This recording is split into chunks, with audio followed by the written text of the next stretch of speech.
अस्सलाम वालेकुम एवरीवन। इस वीडियो में हम बात करेंगे CSS एसे 2023, जिसमें हम डिस्कशन करेंगे दो एसेस के बारे में। जिसमें सबसे पहले होगा a friend walks in when everyone else walks out, और सेकंड हम डिस्कशन करेंगे online learning is not only convenient but often more effective than traditional classroom instruction. बात करते हैं अपने सबसे पहले ऐसे के बारे में। तो इस बार जो हमने नोटिस किया है कि 2023 में जो CSS का इंग्लिश का पेपर ऐसे का पेपर था, उसमें जो ज़्यादा स्टेटमेंट एसेस की थी वो लिटरेरी बेस्ड थी। इसका मतलब ये हुआ कि काफ़ी लोगों के इसमें ये कमेंट आए थे कि जो लिटरेरी बेस्ड स्टेटमेंट्स होती हैं उन पे ऐसे लिखना ज़रा मुश्किल हो जाता है, लेकिन मेरे पॉइंट ऑफ व्यू में जो लिटरेरी बेस्ड ऐसे होते हैं वो ज़्यादा ईजी होते हैं लिखने। क्योंकि फॉर एग्जांपल आपको एक ऐसे आ जाता है डेमोक्रेसी पे आ जाता है, या फिर आपको आ जाता है इकोनॉमी पे आ जाता है। तो ये जो है ये स्पेसिफाई हो जाते हैं, फिर आप इन इसी के मुताबिक आपने लिखना है। आप इससे हट के एक किसी और चीज़ के बारे में इन एसेज में नहीं लिख सकते हो। जबकि ये जो लिटरेरी स्टेटमेंट्स होती हैं ये ओपन स्टेटमेंट्स होती हैं। आप चाहे तो इसको सोशल में उसमें ले जाओ, आप चाहे तो इसको पॉलिटिक पॉइंट ऑफ व्यू में ले जाओ, जिस पे आपकी ग्रिप नॉलेज की अच्छी है आप उस पे लिखें ये ऐसे। अगर आपने लिटरेचर बेस पे ऐसे लिखना है तो आप उस पे भी लिख सकते हो।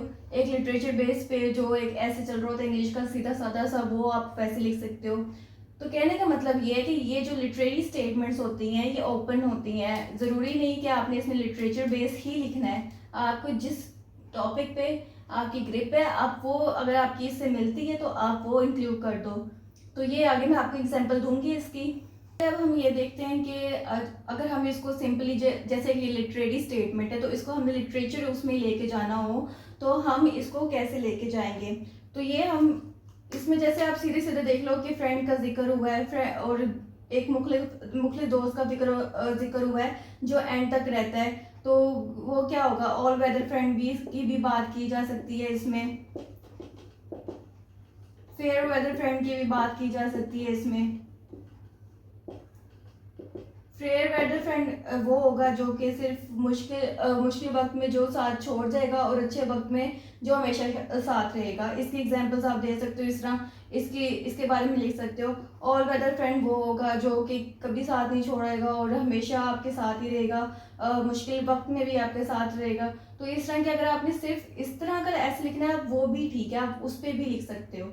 लेकिन मेरी मेरी चूंकि जो है ना पॉलिटिक्स पे इंटरेस्ट ज़्यादा है, मेरा करंट अफेयर में इंटरेस्ट ज़्यादा है, तो मैंने उस पे मुझे ये बेहतर लगा लिखना। तो उसकी एग्जांपल हम देख लेते हैं एक।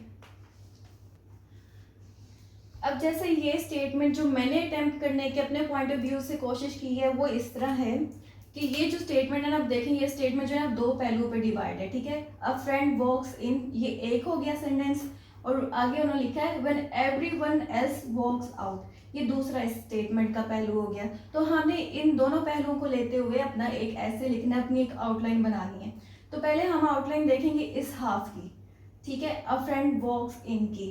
तो इसमें सबसे पहले मेरा जो पॉइंट आता है वो ये आता है कि चाइना के बारे में। जैसे कि मैंने आपको बताया मेरा पॉलिटिक्स में करंट अफेयर्स में इंटरेस्ट ज़्यादा है, तो मैं उस कोशिश करती हूँ कि मैं उस चीज़ पे ऐसे लिखूँ, ज़्यादा वो अडॉप्ट करूँ। अच्छा, तो ये जो है इस पे सबसे पहले पॉइंट आता है हमारा चाइना। अब चाइना के बारे में हमेशा हमने ये पढ़ा है कि ये ऑल वेदर फ्रेंड रहा है पाकिस्तान का, ठीक हो गया। तो इसमें सबसे पहले तो ये आ जाता है। अब इसमें आप एक कोटेशन भी लिख सकते हैं वो वाली कि a friend in need is a friend indeed, वो वाली आप कोटेशन लिख सकते हैं, इंट्रोडक्शन में दे सकते हैं। तो इस तरह आप शुरू कर सकते हैं अपना इंट्रोडक्शन, ठीक हो गया। तो अब ऐसे जो चाइना है वो मेरे ख्याल में इस ऐसे के मुताबिक पाकिस्तान के अ फ्रेंड वॉक्स इन, जो हमेशा पाकिस्तान के लिए मुश्किल वक्त में भी काम आया है, जो मुश्किल वक्त में भी पाकिस्तान के लिए आगे बढ़ा है। उसने कभी भी अच्छा वक्त या पाकिस्तान का बुरा वक्त आया उसने कभी उसका अभी तक साथ नहीं छोड़ा है। तो इसके जो स्ट्रॉन्ग केस स्टडीज हैं, सबसे ज़्यादा केस स्टडी स्ट्रॉन्ग है वो है एक तो कश्मीर पॉइंट पे, और दूसरा है इसका FATF में इसका रोल चाइना का, फाइनेंशियल एक्शन टास्क फोर्स, ठीक है। तो इसमें ये जो है ये आपको पता है कि एक ये मनी लॉन्ड्रिंग को कर्व करने के लिए और फाइनेंसिंग टेररिज्म को उसको कर्व करने के लिए ये एक वो इंटरनेशनल फोरम है। तो इसमें इसकी ग्रे लिस्ट में पाकिस्तान जो है वो काफ़ी अरसे से रहा था। आई थिंक 2015 से, उससे पहले निकल गया था, फिर दोबारा आ गया था। तो हमेशा जो पाकिस्तान को है ना चाइना ने वीटो पावर से वो जो है बचाया है उसमें, ठीक है, क्योंकि इसके पास इसमें वीटो पावर है। तो उसके तहत ये उसे ना ब्लैक लिस्ट नहीं होने दे रहा था। ब्लैक लिस्ट होने देता तो बहुत मुश्किल हो जाती पाकिस्तान की, ठीक है। तो अब जो इसमें सबसे स्ट्रॉन्ग केस स्टडीज जो है उसमें सबसे पहले आ जाता है हमारे पास कश्मीर। अब कश्मीर की बात करें तो कश्मीर पे जैसे हमें पता है कि 2019 में इंडिया ने जो है उस पर इलीगल ऑक्यूपेशन कर ली थी, सारा उसको ऑक्यूपाई कर लिया था और कम्युनिकेशन जो है बिल्कुल बंद कर दी थी। इसके अलावा जो है उसके बॉर्डर्स बंद कर दिए थे। मतलब जो भी उसने किया था वो सारा सिनेरियो में 5 अगस्त 2019 का पता है, ठीक है। तो कश्मीर के लिए जहाँ जहाँ पाकिस्तान ने इंटरनेशनल फोरम पे जो भी पॉइंट उठाए उसको सपोर्ट किया चाइना ने। तो ये एक बड़ा स्ट्रॉन्ग पॉइंट है इसके लिए। तो जहाँ पे भी आवाज़ उठाई वो चाइना ने भी कहा कि जो कश्मीर में इंडिया कर रही है वो गलत कर रही है, मतलब पाकिस्तान का साथ दिया। अब फ्रेंड वॉक्स इन, ठीक है, एक पॉइंट ये हो गया। सेकंड पॉइंट इसका आ गया हमारे पास FATF में रोल। FATF में पाकिस्तान जो था वो इंडिया चाह रहा था कि जो है ये ना निकले उसकी ग्रे लिस्ट में, बल्कि ग्रे से इसकी ब्लैक लिस्ट में चला जाए। तो ये इसमें हमेशा इसकी वीटो पावर से पाकिस्तान जो है वो बचता रहा और वो फाइनली जो है अक्टूबर में आई थिंक 2022 में जो है ये उससे निकल गया, ठीक है। 21 अक्टूबर थी डेट या 22 अक्टूबर डेट है, आप चेक कर लीजिएगा। तो उससे ये निकल गया था, FATF की ग्रे लिस्ट से ये निकल गया था, ठीक है। तो इसमें जो है चाइना ने बड़ा इंपॉर्टेंट रोल जो है वो अदा किया था पाकिस्तान के लिए। तो ये इसका हो गया एक सेकंड स्ट्रॉन्ग पॉइंट। जो अभी करंट सिनेरियो ये चल रहे हैं ये उस पर है, ठीक है। इसके बाद आप लिख सकते हो इसमें चाइना के रोल में कि सी पैकिंग एग्जाम्पल दे सकते हो इकोनॉमी के लिहाज से। ये तो हो गया ना 2 पॉइंट्स एक पॉलिटिकल के लिहाज से। तो ये हमारा इकोनॉमी के लिहाज से पाकिस्तान के लिए चाइना जो है वो सी पैक के थ्रू उसकी इकोनॉमी जो है वो स्ट्रॉन्ग कर रहा है। अब इसमें आप थोड़ा थोड़ा डिफाइन कर सकते हो कि किस तरह कर सकता है। एग्रीकल्चर के सेक्टर में कर सकता है, कर रहा है वो, या इंडस्ट्रीज के सेक्टर्स में कर रहा है वो जो कंट्रीब्यूट्स कर रहा है, और इसके अलावा एजुकेशन में कर रहा है, हेल्थ सेक्टर में कर रहा है, इलेक्ट्रिसिटी जनरेट कर रहा है, एनर्जी सेक्टर में मतलब कर रहा है। तो ये सारी एग्जांपल्स जो हैं ये आ सकती हैं इसमें। और भी जो चाइना के रोल हैं या जो भी इस तरह आपके जहन में आता है आप वो इसमें इंक्लूड कर सकते हो, ठीक है। अब हम बात करते हैं अपने सेकंड हाफ की, एवरीवन एल्स वॉक्स आउट, ठीक है। पहले सबसे पहले हम इसका शुरू करते हैं पाकिस्तान के जो बॉर्डर्स हैं, जो पाकिस्तान की जिनकी नेबरिंग कंट्रीज के साथ बॉर्डर्स लगते हैं उसके बारे में हम बात करते हैं। तो पाकिस्तान के जो बॉर्डर्स लगते हैं नेबरिंग कंट्री के साथ उसमें पहले आ जाता है चाइना, अफगानिस्तान, ईरान और इंडिया, और एक साइड पे जो है वो अरेबियन सी है। तो इंडिया की तो अभी बात ना हम छोड़ देते हैं, चाइना की हमने बात कर ली है। इसमें अब हम बात करते हैं ईरान और अफगानिस्तान की पहले, ठीक है। तो इसमें हम बात करें अगर अफगानिस्तान की पहले, तो अफगानिस्तान ने क्या किया था, सबसे पहले इसने being a Muslim country, being a brotherly relations with Pakistan, और being a country which shares same culture and traditions as Pakistan, तो इसने क्या किया था, पाकिस्तान को रिकग्नाइज करने से UN में सबसे पहले इसने मना किया था। तो ये एक पॉइंट इसका हो गया। हालांकि ये एक पाकिस्तान की नेबरिंग कंट्री है, ब्रदरली कंट्री है, सेम कल्चर ये शेयर करते हैं, लेकिन इसके बावजूद इसने जो पाकिस्तान की रिकग्नाइजेशन है वो उसने मानने से इनकार कर दिया। तो ये हमारा इसमें पॉइंट आ गया, सबसे पहले इसकी केस स्टडी आ गई, ठीक है, एवरीवन एल्स वॉक्स आउट। उसके बाद सेकंड इसमें हमारे पास पॉइंट आता है अफगानिस्तान का ड्यूरेंट लाइन का। जो ड्यूरेंट लाइन है, जो बॉर्डर है ये बिटवीन पाकिस्तान एंड अफगानिस्तान, शुरू से इसको लेके जो है अब अभी तक मसला चल रहा है। ये 1893 में हुई थी आई थिंक। तो इसमें जो है अफगानिस्तान ने इसको शुरू से लेके अभी तक मानने से इनकार किया कि ये बॉर्डर नहीं है हमारा, एक वो है पश्तून के साथ है, तो जो भी उनका सिनेरियो, तो ये उसने मानने से मना किया। इसकी वजह से कितने ही टेररिज्म या टेररिस्ट जो इवेंट्स हुए हैं पाकिस्तान में वो सारा कुछ इसमें आ सकता है। उसके बाद थर्ड इसका पॉइंट है पीस प्रोसेस का। अभी रिसेंटली जो पाकिस्तान ने पीस प्रोसेस में काम किया है तालिबान और यूएस के दरमियान में, ठीक है, कतर में दोहा में जो भी काम हो रहा है 2020 से ये चल रहा है सारा सिलसिला, जो अब तक फाइनल हो गया और उन्होंने टेक ओवर कर लिया तालिबान में। लेकिन ये जो पीस प्रोसेस में पाकिस्तान का रोल था कि उसकी एक नेबरिंग कंट्री है, पाकिस्तान तो ये चाहा कि अफगानिस्तान जो है इसकी नेबरिंग कंट्री है, तो इधर पीस होगा तो पाकिस्तान में अल्टीमेटली पीस आ जाएगा। तो इस वजह से उसने अपना प्लेटफॉर्म दिया, उसने इसमें कंट्रीब्यूशन की, इन दोनों के यूएस और अफगानिस्तान तालिबान में जो भी इनके थे डिस्प्यूट रिजॉल्व करने की कोशिश की। लेकिन इसके बावजूद जब तालिबान ने इसमें टेक ओवर किया तो हमें पता है कि कितना हमने टेररिज्म पाकिस्तान में इसके इवेंट्स देखे। हमने इसमें एग्जांपल हमने देनी है, इसमें केपी की एग्जांपल देंगे हम, इसमें हम बलूचिस्तान की एग्जांपल देंगे जो मेजर हुए हैं, इसमें हम देंगे पुलिस मोबाइल फोर्स पे जो हुआ उसमें उसकी एग्जांपल देंगे, पुलिस स्टेशन पे जो हमले हुए उसकी एग्जांपल्स देंगे हम, ठीक है। ये सारा कुछ ये अभी रिसेंट 2022 में ये सारे इवेंट्स हुए हैं टेररिज्म के, तो ये आपको इजीली मिल जाएंगे, किसी भी न्यूज़पेपर से आप सर्च करेंगे तो ये आपको डिटेल इनकी मिल जाएंगी, आप लिख लें तो आपको कहीं ना कहीं किसी न किसी और करंट अफेयर के जो क्वेश्चन है उसमें भी काम आ जाएंगे। तो इस तरह के जो छोटे छोटे इवेंट्स होते हैं ना, ये आप लिखा करें अपने फैक्ट पॉइंट में, तो ये आपके कहीं ना कहीं काम आ जाते हैं। तो इसलिए हम ये देखेंगे कि इसके बावजूद पाकिस्तान ने इतना इसमें मतलब इसको पीस करने के लिए या इसमें जितना भी इसके लिए तावन किया उसके उल्ट ही पाकिस्तान को इसका सारा सिनेरियो देखना पड़ा। तो एवरीवन वॉक्स आउट के अफगानिस्तान ने कभी पाकिस्तान का साथ नहीं दिया, खासकर टेररिज्म इसका जो रिकगनाइज करना था उसमें भी नहीं किया। उसके बाद इसने तालिबान की कोशिश की लेकिन उसने उसके साथ क्या किया पाकिस्तान के, तो ये सारा इसमें आ जाता है। बात करें अपने सेकंड पॉइंट की, इसमें जो कि आता है Iran being a neighbouring country, वही अफगानिस्तान वाली बात, पाकिस्तान के सेम जो है हम इसमें कल्चर और ट्रेडिशन सेव करते हैं, मुस्लिम कंट्री है ये भी बॉर्डर शेयर करते हैं इसके साथ पाकिस्तान में।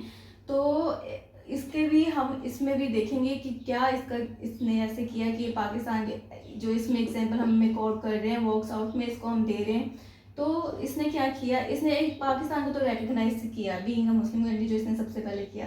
लेकिन इसने क्या किया, जब सी पैक हुआ पाकिस्तान और चाइना के दरमियान में, तो उसके जो हमारा ग्वादर पोर्ट है उसकी डेवलपमेंट होने लगी।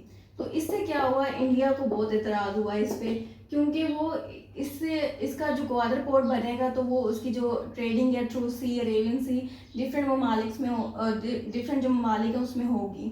तो इंडिया को था कि इसको वो सरपास करे और वो जो ईरान का जो बॉर्डर है उसको यूज़ करे, ठीक है। ईरान का बॉर्डर यूज़ करते हुए वो चाह रहा था कि वो ट्रेडिंग करे, उसके लिए आसानी हो।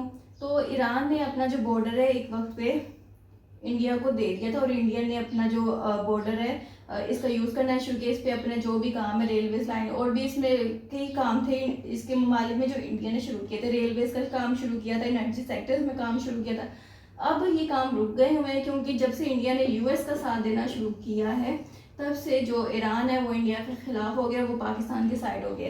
लेकिन हम चूँकि एक एग्जांपल हमने एक देनी है कि ये वॉकआउट कर गया था बीच में ना, तो अब तो वो हो गया लेकिन दरमियान में कर गया, तो हम ये एग्जांपल भी इसकी कोट कर सकते हैं इसमें कि एक वक्त आया था तो इसने पाकिस्तान का जो है वो साथ छोड़ दिया था और वो अपने बेनिफिट के लिए इंडिया की साइड हो गया था, बजाय इसके कि वो पाकिस्तान की साइड में ही रहता वो इंडिया का साइड हो गया था। उसने अपना बोर्ड उसको दे दिया था, उसकी जो डेवलपमेंट है कंट्री में वो इंडिया के हवाले कर दी थी। इसके अलावा जो इनका गैस पाइपलाइन जो है आईपीआई जो भी था वो जो है वो सक्सेसफुल नहीं हुआ इंडिया की वजह से। तो ईरान ने उसमें भी काफ़ी जो हर्डल्स हैं वो उसमें आती रही हैं क्योंकि इसने इसको इख्तियार दिया हुआ था कंट्री में, तो अब नहीं है लेकिन पहले था। तो ये सारा हम थोड़ा थोड़ा इसमें मेंशन कर सकते हैं। थर्ड एग्जांपल इसमें हम देखेंगे, थर्ड पॉइंट आप कह लें, एग्जांपल तो नहीं खैर, तो ये हम देखेंगे सऊदी अरेबिया की। सऊदी अरेबिया जो है being a Muslim country, Pakistan के साथ इसके वही सेम कल्चर सेम रिलीजन वगैरह सारा कुछ शेयर करता है ये। लेकिन इसने क्या किया था, इसने जो कश्मीर इशू हुआ था जिस पे इंडिया ने 2019 पे लीगल ऑक्यूपेशन की थी, तो वो सारे उस पर इसने ओपन जो है वो कोई भी बात नहीं की थी, कोई जो स्टांस था एक स्ट्रॉन्ग स्टांस लेना था। इसे चाहिए था कि अब मुस्लिम कंट्री है, ओआईसी को ये शेयर करते हैं पाकिस्तान। ओआईसी एक ऑर्गेनाइजेशन है जिसमें 57 जो है मुस्लिम ममालिक की ऑर्गेनाइजेशन है, तो उसमें तो इसने हालांकि ये इसका हेड ऑफिस सऊदी अरेबिया में है, लेकिन फिर भी कोई इस पे बात नहीं हुई। कश्मीर कोई ऑक्यूपेशन की जो इलीगल ऑक्यूपेशन है उस पर बात नहीं हुई।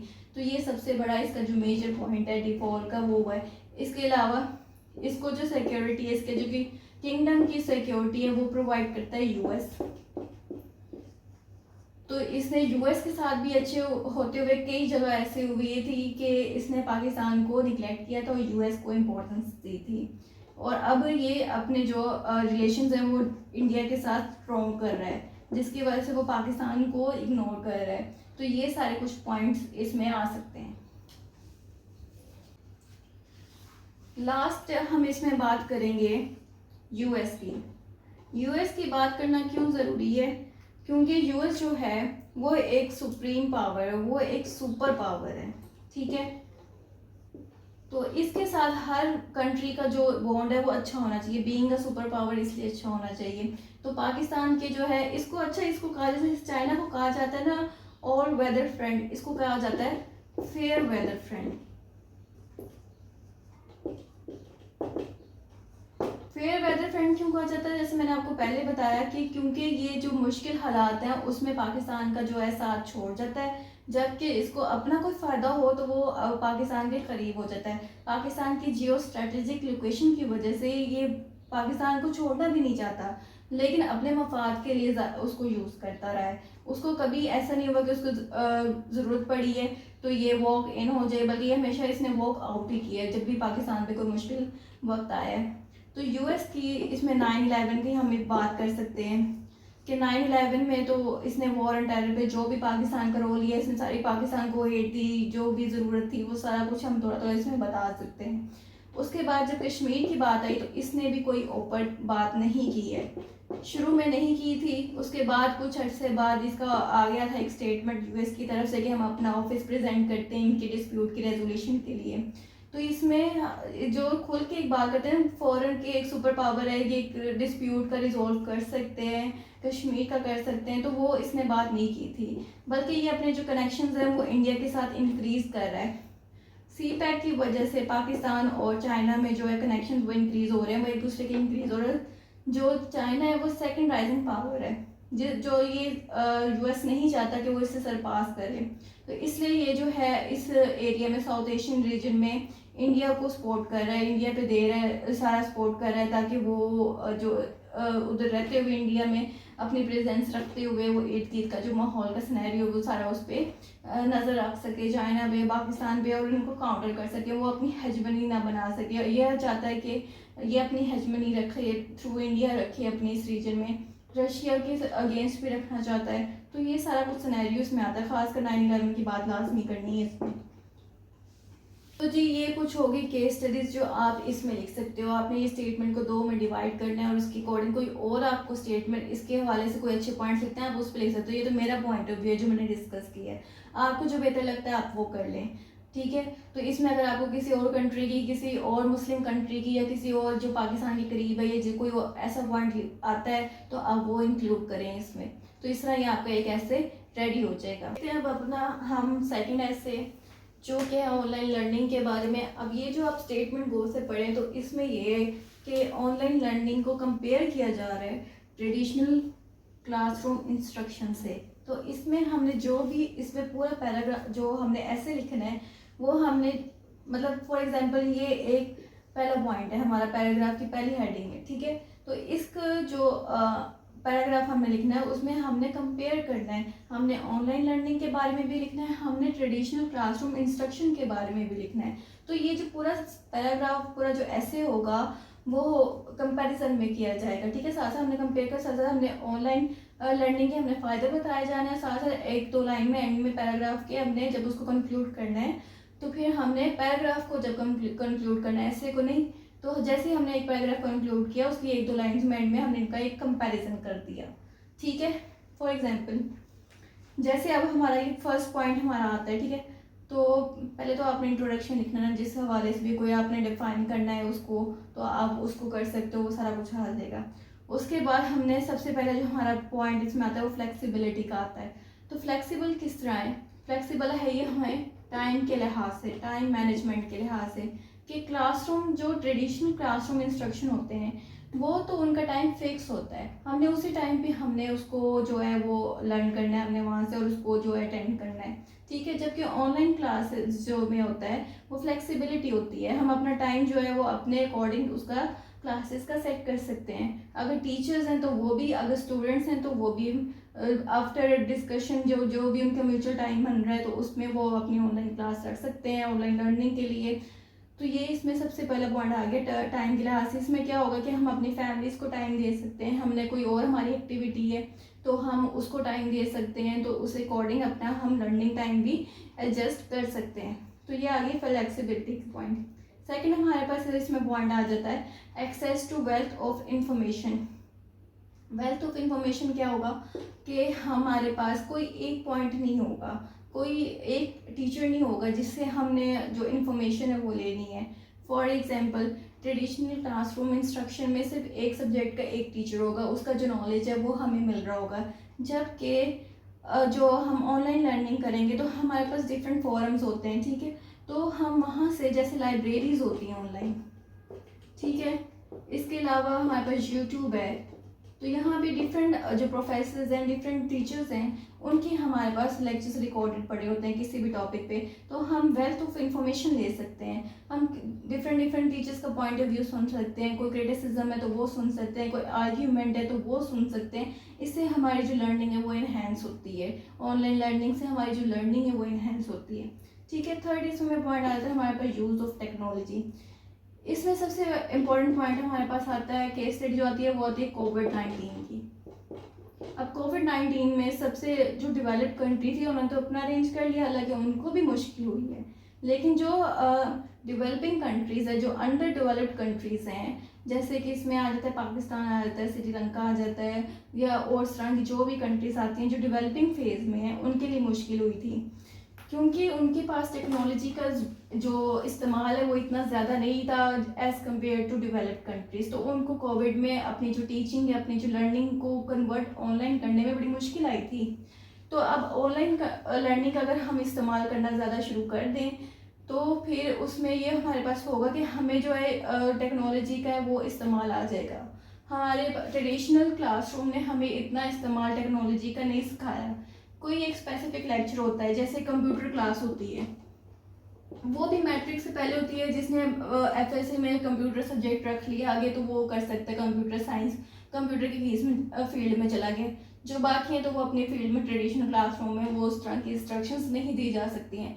जबकि आप टेक्नोलॉजी का यूज़ करेंगे ऑनलाइन लर्निंग में तो हर फील्ड में इसको जो है, हर फील्ड का जो बच्चा है वो टेक्नोलॉजी का इस्तेमाल जो है उसको अच्छे तरीके से आएगा। अपनी प्रेजेंटेशंस ऑनलाइन हो जाती हैं, ऑनलाइन क्लासेस हो जाती हैं, ऑनलाइन प्रोजेक्ट्स हो जाते हैं, तो ऑनलाइन मीटअप्स हो जाते हैं, जूम क्लासेस, जो भी आप लिख सकते हैं पॉइंट इसमें वो आप डिफाइन कर सकते हो।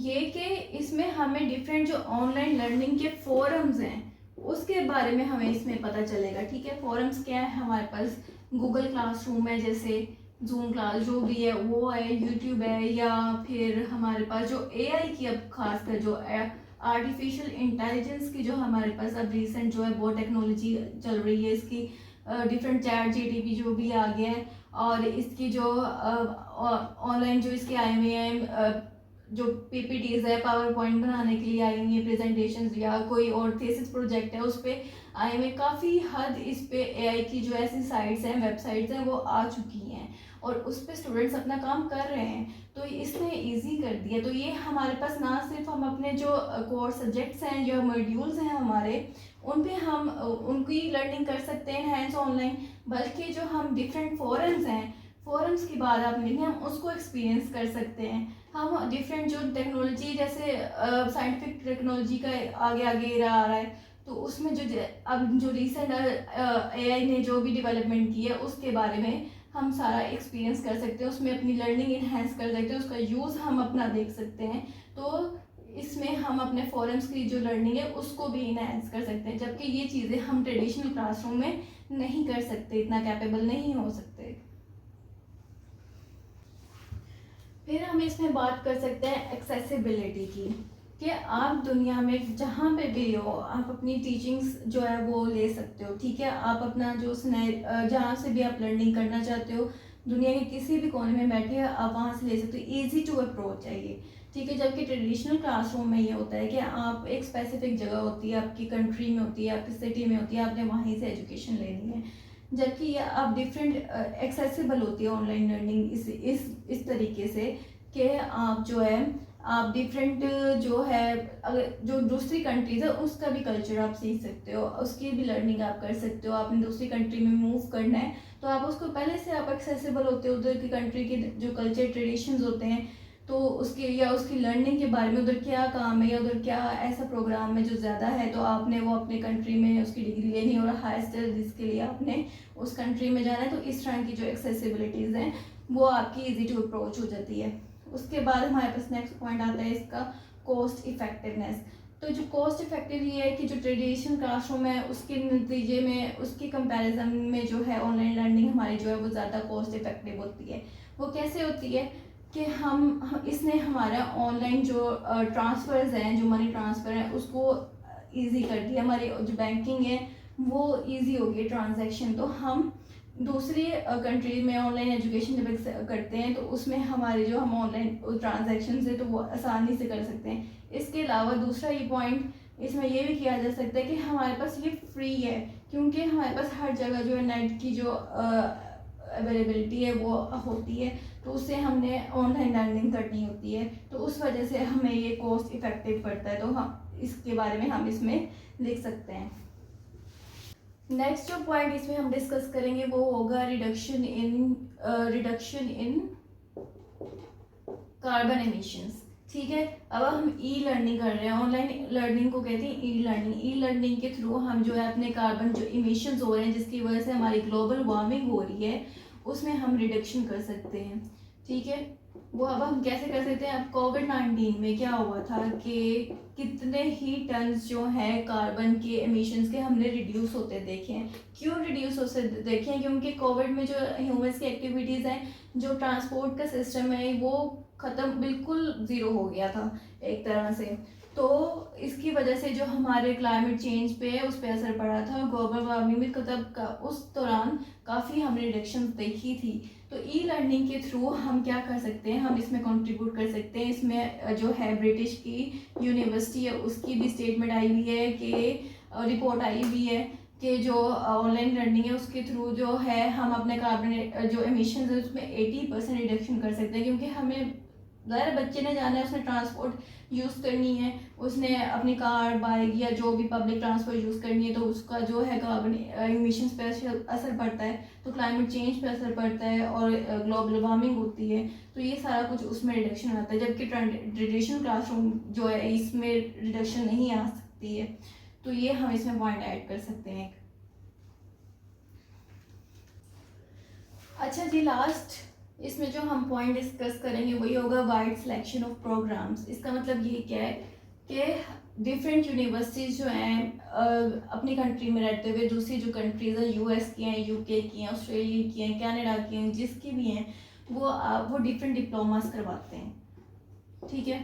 इसके अलावा वो डिफरेंट कोई स्किल्ड जो है डिप्लोमास करवाते हैं या इंटर्नशिप्स करवाते हैं, ठीक है। वो आप ऑनलाइन ले सकते हो।